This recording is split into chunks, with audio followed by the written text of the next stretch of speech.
Hi everyone, Arthur E. Benjamin again with Farrah White, and this is For the Love of Dogs. We're happy you could join us today. We have another big show, including a look inside the Houston Beagle and Hound Rescue. Then, more with our favorite small dog breeds. We're going to talk with Sue Hempfling from Little Dogs Big Hearts Rescue. And we have seen dogs do some crazy tricks on this show. But coming up, we're going to watch a boxer, one of my favorite dogs, dive to the bottom of a pool from pool level. It's our video pick of the week. We begin today's show with an all-volunteer organization from Houston.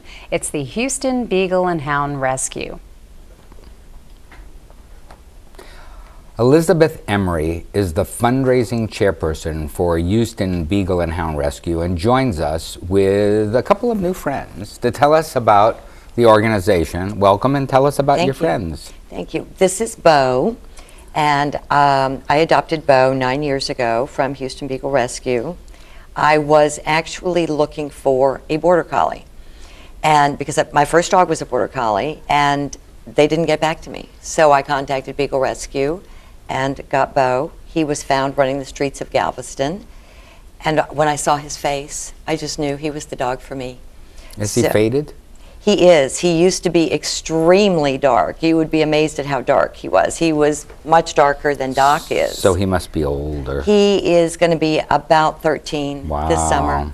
And I started, when I started working with Beagle Rescue 5 years ago, Bo started going on home visits with me.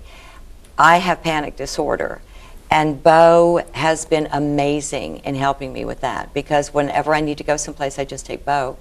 And he will sit there and talk to me, and he'll look at me. Sometimes he'll reach over, put his paw on my hand, and all I have to do is reach over and touch him, and I know everything's okay. So from that, we've gone to Bo doing home visits where he checks the fence line to make sure they're beagle-proof. He checks out their couch. He checks out their pantries. He checks out their other dogs. After he finishes eating his way through their pantry, then he yes, comes back. Yes, he does. Yes, he does. So he's amazing. And every weekend, he's like, where are we going? Where are we going? So he's just been incredible for me. So he's helped me a lot. And then Doc, I've had since the 1st of January. He was picked up by animal control with a broken leg. They determined it had been broken for about a week when they got him. He sat in animal control for a couple of weeks before we were able to pull him. So it was a month before he was actually seen by an orthopedist. And by then it was too late to reset the leg. So they put a splint on it to try to get it to grow straighter. And he was released a couple of weeks ago, and now he's available for adoption. Aww. He is an outstanding dog. Now, hey, Bo, you're an which one is it that dog. likes to be served? Oh, that is Bo, where most beagles are always in the kitchen when you're fixing food. You open the refrigerator, they run in. Bo lays on the couch and will usually lift his head just to let me know, I'm in here, you can bring it to me at any time. You may serve me now. You may serve me now, yes. When the beagles see something out the front window worth barking at, Bo will usually be in his dog bed, may raise his head and just throw out a bark there. So they are so sweet together, just to throw in his 2 cents worth. But no, he likes being served. So I do think he came from privilege. That's funny, and very, very compatible, the two. Oh, that's the way beagles are. I've had parties at my house where I've had 30 beagles, and it's just running and playing and having a good time. That's what beagles are all about. That's great. Running and playing. Tell us a little bit about the history of playing. the organization. It was founded about 14 years ago by Sandra Koss. She was looking for something to do in her spare time. And so it started in her house, and then she would list dogs that needed a foster home, and she started getting a few more volunteers and a few more volunteers. And today we have a lot of volunteers. We typically have about 40 dogs in the program. Normally there are about 15 to 20 on site for adoption. The rest of them are going through heartworm treatment, like Doc, who was with me for several months now. So they have to be house trained, house manners, and ready when we feel that they're ready to go into someone's home. Not all beagles are fit to go into people's homes. Some are what we call over the top. They're too food aggressive. They're too squirrel oriented. They're so intent on something other than being with you. Then those dogs, we see if the USDA can use them in the airport to search for illegal food substances. Oh, So nice. we have sent about 12 dogs to them in the past few years. Oh, wow. That's Yes. And we stay up with them. One of my fosters, Sophia, ended up with USDA. She was not adoptable. She didn't want to be adopted. Yeah. She just wanted to be in the backyard and chase squirrels. That's all she wanted to do. And she is outstanding in her job. Oh, I bet. Needed a job, she's got one. Now, do you primarily stay in Houston, or do you go outside of Houston? If we could have a rescue group do a home visit, we would like that. We will sometimes go to Austin. We'll go to other cities in Texas. If it's a previous adopter, then we don't have a problem sending one of our dogs because we know that they know what they're getting themselves into. Right. The biggest problem that beagles have is that if you go online to search for a dog that's an all-round family dog, a beagle will always come up, and they're not. They're not an all-round family dog. They are a hunting dog that can fit well into a family. They are not ideal for children. They tolerate children well. They are not a dog that's going to chase a ball. You could have fooled me. I know. Yeah. They don't play fetch. They're not a Okay. retriever. If you throw a cheese sandwich, they will They go will get it. get that. They're not going to bring it back, but they will go get it. That's funny. Beagles like to hang out. They like to be wherever you are. If you have quiet children that like to study and stuff like that, beagle's ideal. If Okay. you have really active children running and screaming, a beagle's going to say, "No, I don't need that. I don't need all Yeah, this too much work riot." for me. Too Now, much work." do you have a lot of volunteers? We have a core group of volunteers, probably about 15. Okay. And we have about 20 foster homes right now. Some take breaks. So, of course, we always need more volunteers. You always need more volunteers. And are a lot of the volunteers, I know you mentioned the USDA and some of them are very focus oriented on certain things. Are a lot of them able to be therapy dogs? Yes, like they your are. dog, like Yes, Bo? they are. Bo would be outstanding as a therapy dog. Yes, we have one of our board members' dog is in training right now to be a therapy dog. I think we have probably 2 or 3 that are in training right now to be therapy dogs. We have another guest, don't we? We Yes, do we do. have another guest. Come on in. Let's go ahead and This walk is Sandra. She is the founder of Beagle Rescue. Hi, Sandra. Hi, Sandra, and who's with you? This is Josie. Josie. Aw, why don't you Hello, go stand little over there Josie. and take Josie over there? Can you Yeah, see come her? on in here. Be right Say over hi. here. Just don't trip. Josie had a Josie, come here, girl. How surgery sweet. on her paw on Oh, Monday. but we'll be careful with So her. she has Yeah. a little bandage on. She's Okay. kind of shy. Come on, boys. Back up, boys. Well, good. Josie's a little shy, and she's had a surgery, but she's a great guest. She's She's such a sweetie. She's a She's tiny very little beautiful. dog. And she's another one up for adoption, or? Yes, she Yes, is. she is. So Josie's up for adoption, as is. And Josie's a 13-inch beagle, and Bo's a 15-inch beagle. And those are the 2 standard sizes of beagles. And that's a 19-inch beagle. Yeah, he's pretty large for a beagle. He's off standard. Well, little Josie, thanks for coming. Thank you for joining us. Josie's had a lot of health issues, Uh-huh. and we've been working on those. She's been with us for quite a while. Well, she looks healthy. She's healthy now. So she went through a lot to get to where she is, and now she's ready to find a home. Well, but everybody looking Yes. in. This is Josie. And Josie, come on up here, sweet. Oh, sorry. oh, no. Sorry. No, No, no. she just got scared. She got scared, yes. Yeah. Hey, I didn't mean to do that. You got It's scared. okay. She's been with Sandra for a year, and Oh, she's goodness. just getting to the point where she's trusts Sandra. Hey, Aw. Yes. you're okay. A lot of they've been pretty badly abused. Yeah. And Josie was an outside dog. Oh, wow. Yes.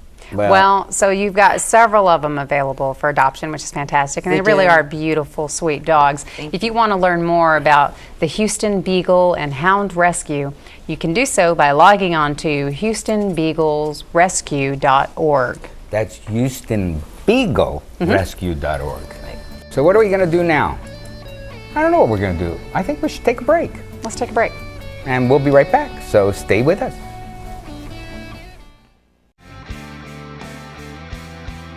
My name is Teresa. This is Scooter. My name is Amber. This is Duke. I'm Dr. Dixon, and this is Annie. I'm Emily. This is Jackson. I'm Kelsey, and this is Skittles. My name is Miko. This is Chloe. My name is Ty. This is Callie. My name is Tamar. This is Simon. My name is Renee. This is Snowball. My name is Dr. Miller. This is Fletcher. My name is Eric. This is Sport. My name is Stacy, and this is Britches. And I'm a pet lover first. And I am a pet lover first.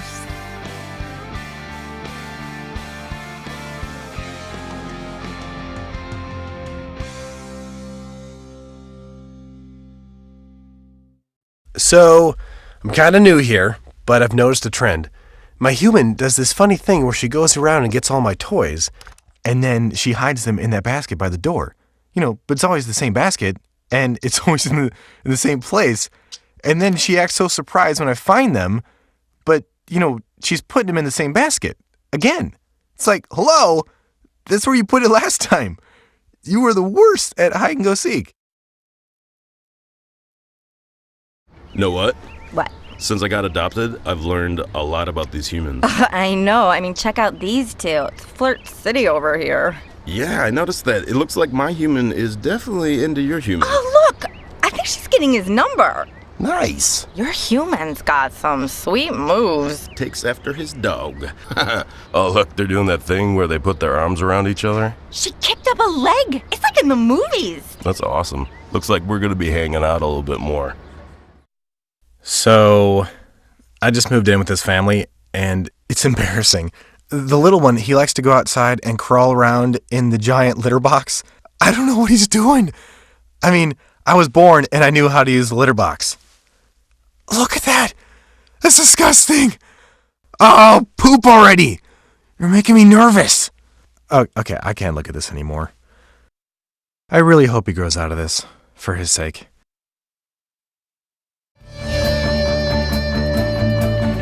The next organization that we want to introduce to you proves that little dogs have big hearts.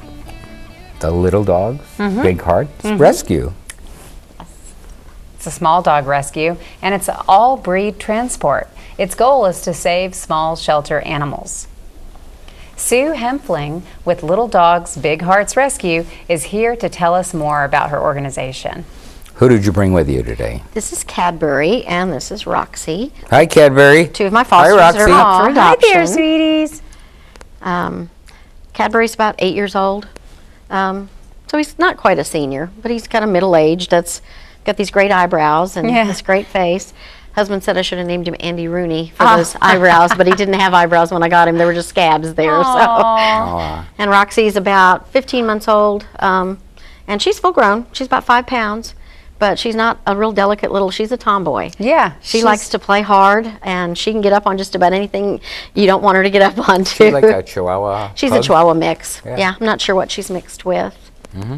How long have you been doing animal rescue? I started at the shelter in Wichita Falls back in '78. I volunteered for about 8 or 9 years, and then I did bird rescue, and I was out of it for a little bit, but I've been working with rescue about 7 or 8 years now. That's great. Yeah. That's great. How many animals do you think that you've helped? I honestly don't keep track. It's just, somebody else asked me that. There are some weeks when I probably move 8 or 10 dogs or cats from one shelter to rescue or to another shelter, and then some weeks not a whole lot, but I don't even keep track of it. How do you do it? I just keep moving. I just keep moving. I just kind of have my schedule, and everybody kind of knows. And I've developed, fortunately, we've got so many great rescue groups that, if I see a purebred dog, that's primarily what I am rescuing, just because most all breed groups here in the Metroplex are full with dogs from the shelters here. But if there's a purebred dog, I've got the contacts that I've developed over the years, and we all work together, and I can give them a call and they know that I know what I'm talking about. I'm not going to send them something that wouldn't fit into their program, and we just kind of work it out. Well, tell us about Little Dogs Big Hearts. I worked with Chihuahua Rescue for about 7 or 8 years, and I still do, but I found that up in the Wichita Falls area and the South Texas area, Southern Oklahoma area, there were so many more dogs that needed, small dogs that needed help, and I ended up taking 1 and a 2, and after a while, and I thought I might as well just formalize what I do. And so a friend of mine picked the name and picked the logo for me and helped me with that, to continue on with what I'm doing. But you guys generally focus on smaller dog breeds? Mostly. I mean, most of the dogs that I transport are a lot bigger, but what I'm kind of in a small house, and so I really am limited in what I can do with big dogs. But the small dogs I can handle. So what is the mission, you think, of Small Dogs, Big Hearts? I think no dog should ever lose their life for lack of a ride to someplace different. We can't save them all, but the ones that we can save, that's what I try to do. I mean, just, I'm one person, but it's amazing what one person can do. People think they can't make a difference, and you really can. It may not be a big difference to the world, but it's a difference to that particular animal, to get them someplace safe. Because shelters are overrun. There's just too many animals. I work with a spay and neuter clinic up there. There's just so many other ways you can help than sitting back and going, I don't think I can make a difference. Right. But we all make a difference. Just one animal at a time, and that's really all you can do.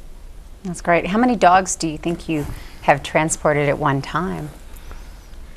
I think probably the most is about 20 at one time. Oh, you're kidding. But it was a lot of puppies that, that were litter mates and stuff, 2 or 3 litters of puppies transporting from one shelter to another that maybe was lower kill and has a higher adoption rate. And I do that sometimes. We'll move dogs from one shelter to another. But most of the time what I do is moving them into a particular breed rescue. Okay. And what is the adoption process like? People fill out an application online. All of my dogs are spayed and neutered, microchipped, up to date on all their shots, that sort of thing. And I check their vet references. I want to make sure their animals are up to date on shots, all altered. Kind of defeats the purpose to put, my dogs into homes where they're breeding other animals. And then I do a home visit. Doesn't matter where it's at, I do the home visit. Nice. So you're getting out there and personally doing it. I know my dogs better than anybody else, and I'm in the Metroplex a couple days a week usually, transporting. So it's not a big deal for me to come back down here and do a home visit. Do you have a lot of volunteers and fosters? No, it's just me and my husband. Really? Yeah. Wow. Yeah, it's just the 2 of us. So what does he think of all of this? I think he's resigned to it over the years, 35 years of kind of doing it on some level, and so he just kind of, I'm sure he wishes there were fewer animals in the house some days, and there are some days I wish there were fewer animals at the house, but. What do you transport in, and how many miles do you drive a year? Between 25 and 30,000 miles a year. I have a little small 4-door hatchback my friends call the clown car, because it's amazing what I can fit in it, and if I can fit everything in that, it gets better gas mileage, but he has a Honda Element, and I drive that. In fact, we drove one pretty hard, and he had to go buy another one. Oh, wow. And that says a lot, because that's a Honda. Yeah. Now, do you have a lot of dogs available for adoption right now? I do. Probably got about 8 or 10 that are ready for adoption. There's Rox, and I've got Ruben's a little chocolate boy. He's about her size. They are actually best buds. I wouldn't even adopt her as an only dog. I don't think she'd be happy. She's so used to having playmates to play with. I've got one little tiny 3-pounder, little over 3 pounds, that has deformed front legs. Oh. That really requires a special home. Sure. Another terrier. I've got 4 dogs that I took from a hoarding situation that all had horrible mange. I do a lot of mange dogs. Those are kind of my favorites. Those are the ones that get my heart, because you get to really see the transformation. Hey, sit. So I've got 4 dogs from there. One of them is still pretty feral, but one's a little rat terrier mix, and he's kind of like on crack all the time, Mr. Busy Boy. He's just all over. If somebody ever wants a great agility dog, he could do it. And I actually have a Jack Russell Terrier that doesn't get along with everybody else at my house. Had a weak moment right before Christmas. So she's kind of a special needs too. It's going to have to be a real terrier savvy home. How can people help you? By spaying and neutering for starters. I mean, that's really what it comes down to. But just getting the word out that these dogs need homes, and that they're available. I mean, that's the biggest. Can always use donations. I'm still getting ready to work on my 501c3, so they're not tax deductible, but it's a process. But donations always help, because it all comes out of my pocket. Sure. Yeah, adoption and it's fees just you guys. Sometimes cover it, sometimes it doesn't cover it, Fortunately, we have my vet's a real rescue-friendly person and gets what I do and helps me out quite a bit. And we have a great spay and neuter clinic up in Wichita Falls that's very rescue-friendly. Helps all the rescues out. So I have a lot of people that support me. Who are you talking to? So I'm just talking. I just feel like talking. Got a lot to say. Do you get any help with food? Aw. No, it comes out of my pocket. What kind of food do you feed them? I usually, it's a it's NutriBalance, I think is what I'm feeding now. It's a grain-free, just because I do so many dogs with skin problems. They just do better, seem to do better on that. You know, I have Missing Link and kelp and all kinds of good stuff to their food just to kind of make sure that it boosts their immune system. Because when Cadbury came to me, he had no eyebrows, he was scabs, missing most of his hair, and it took a long time to get him back in shape. So it does. Sometimes they stay with me longer, especially the ones with mange. They'll stay longer than they. Well, hi, Cadbury. I know, what a sweetie. Those eyebrows are killing me. Tell people where they can find you. You can find me on Facebook, Little Dogs Big Hearts, and the website. A friend has helped me with that, and I honestly don't have it with me. I don't know. It's such a long deal. We're still working on the website. It's kind of a work in progress, but the Facebook page is the best place to find me. Well, and we can put those on American Dog Rescue so that we'll have them available. Awesome. So again, you can find Sue and Little Dogs Big Hearts by visiting their website, and primarily right now just go to Facebook. Also, bigheartsrescue.pause. Positive You. Is it? You. You weren't joking. We're going to have to change this name. We're working on it. Little Dogs Big Hearts Rescue.pause. Is it? Positive You. Positive and we're going to make it easy for you. Go to www.americandogrescue.com and we'll give you a place that you can make a donation to Little Dogs Big Hearts. Absolutely. Thank you. So when we come back, we're going to look at that talented boxer you love so much. Arf. Every year, families in North Texas unknowingly spend hundreds of thousands of dollars in support of neglect, abuse, and disease. When you buy a puppy from a parking lot or flea market, you could be supporting the cruelty of puppy mills that profit from dogs bred in abusive conditions. Help us stop the cycle. To learn how, go to spca.org/no-puppy-mills and take the puppy pledge. So, I got this new family, and I don't know what it is about this one, but she can't seem to put down that toy all day long. Tap, tap, tap, tap. Oh, and she even talks to it. She talks to that more than she talks to him. What's up, bro? Nice shirt. Who's she talking to? Her mom? She talks to her mom a lot. Know what? What? Since I got adopted, I've learned a lot about these humans. I know. I mean, check out these two. It's Flirt City over here. Yeah, I noticed that. It looks like my human is definitely into your human. Oh, look! I think she's getting his number. Nice. Your human's got some sweet moves. Takes after his dog.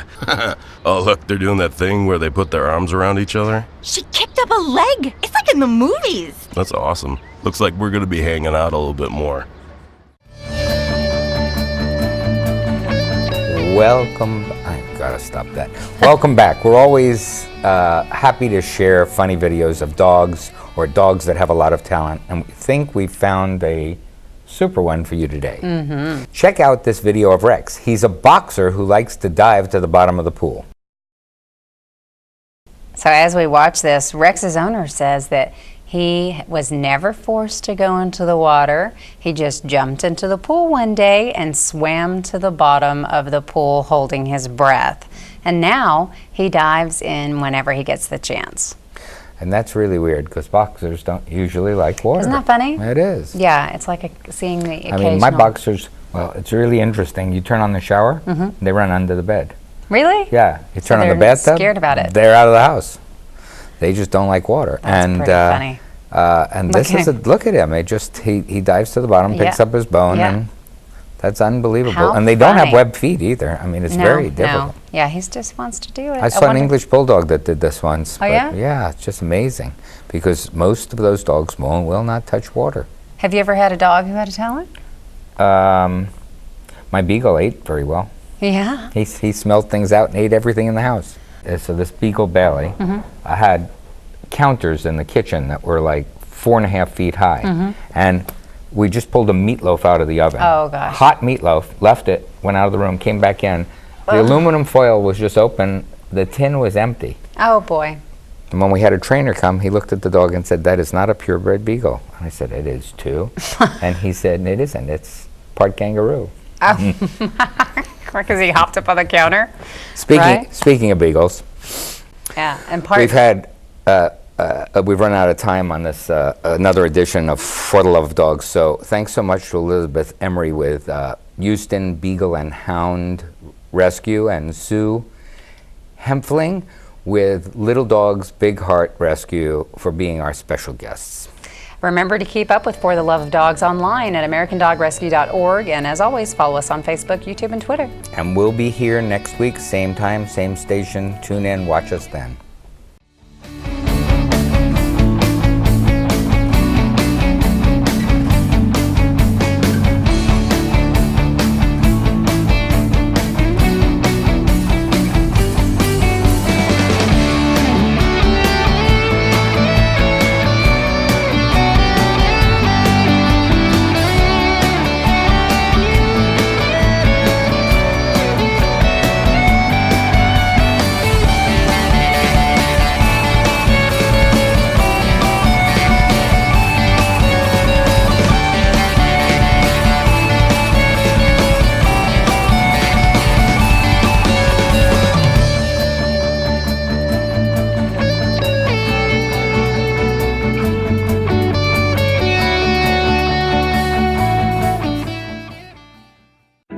Hi, I'm Sheryl Crow, and I'm a musician and a mother, and this is Buttercup. She's also a mother, but not by choice. She's a survivor of a puppy mill. Buttercup spent her life in a dirty wooden hutch, forced to produce litter after litter. She never went to a veterinarian or a groomer. She never had a soft spot to rest or a kind touch. She existed this way in cruel isolation year after year. Puppy mills are mass production factories where mother dogs suffer their entire lives, producing nearly 100% of puppies sold in pet stores and on the internet. When these dogs are no longer able to produce, they are often destroyed. Buttercup's nightmare ended the day Animal Rescue Corps saved her life. She finally knows what it means to have a loving family. But for the millions of dogs suffering in the estimated 15,000 puppy mills across the United States, this nightmare continues. Animal Rescue Corps and I ask you to visit your local shelter or rescue when choosing your next animal companion. You will not only be saving a life, you will be helping put an end to this cruel industry. Please go to animalrescuecorps.org to learn more about ending puppy mills. Buttercup and I thank you.